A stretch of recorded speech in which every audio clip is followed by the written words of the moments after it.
Hey guys, I'm finally done refurbishing the Rose engine, only about 80% of it. Okay, I'll explain to you why 80%, but let's take a look at the machine.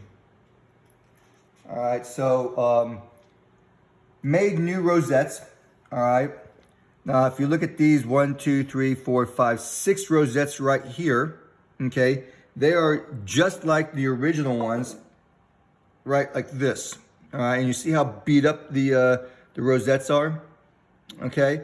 And on the silver ones, you can see that these rosettes make a triangle pattern, all right, or a triangle pattern on the flats, or a triangle pattern on the bumps.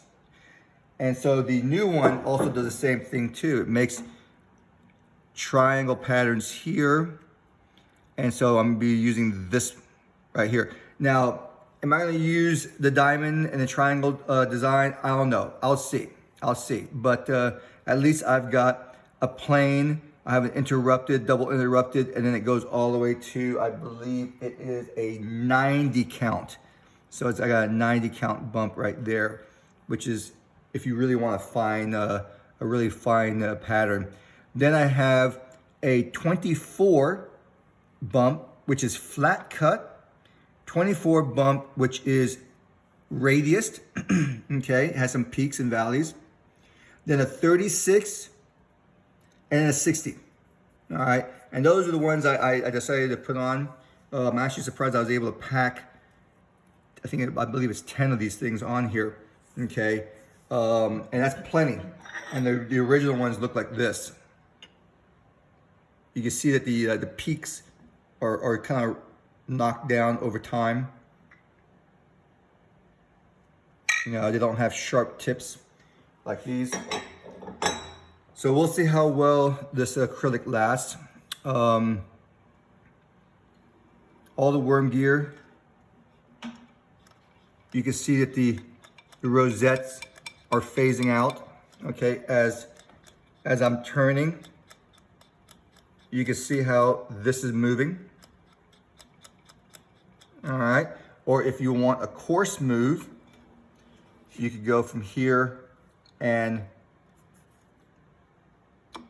move your rosettes like this. All right, that's from this this bar back here. Okay, eventually I'm gonna change out this leather belt to a green one. It's supposed to have more gripping power. And as you're working forward, this is the oval chuck and the double eccentric chuck that I refurbed as well. All right.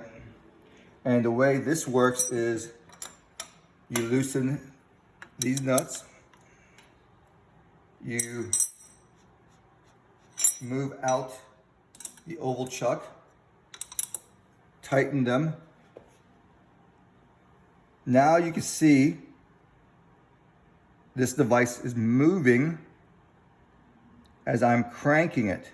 So, as you are making a round rosette pattern and this head is moving side to side, you're gonna start cutting an oval. Okay, this is kind of an interesting, I guess, part of the American machine is this section right here. You don't see this on European machines, okay? And so when you can see how the head's moving. I'm on this pattern and you see how the head's moving, okay? Now what the American machine will do is you can lift it, this device will lift the touch off and index it to the next one over. Okay, so if you want to change patterns, instead of moving the rocker off to one side and then moving this over, all you have to do is just crank this on and it will go down to the next pattern. That was actually a really neat feature of the American machine. Now, if you work over around this side of the machine, I added an extra spring, okay? So you have a spring here, and then we went ahead and added another spring right here. And from what I could tell, it seems to be more calm as I'm moving the Rose engine around, okay? So why did I say this is only 80% refurbed? I never touched the cross slide. And the reason why I did not touch this cross slide is because I have two more other ones. I want to do this one. I want to refurbish this cross slide, okay, for this machine. And then this one right here. I mean, this is a huge cross slide for a big Rose engine, probably a Leonhardt, okay? And this is a massive cross slide. So I want to refurbish all three of these cross slides at the same time and utilize some of the features of this cross slide, okay? This is a very nice example of a Leonhardt cross slide. I want to use some of this features in the other three cross slides when I refurbish them. Everything's gonna be supersized, okay? So what I'm planning on doing is on these two American cross slides, this middle section right here is going to get beefed up. It's going to get really, really big and a lot thicker because this is what holds the tools, okay? So I want to have the rigidity up in here. The last thing I want to talk about is the chuck that's going to go up here that holds all my work. So I started designing it the other day, and I've got, this is the original one, okay? This is all from the original one.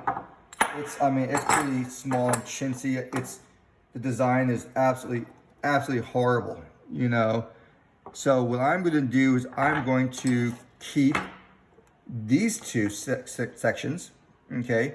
I will use this as a pattern, but what I'm gonna do is I'm gonna make a new version of this that has a flange where that will sit on top, and then it will be put onto a much thicker plate where another section will be here, all right?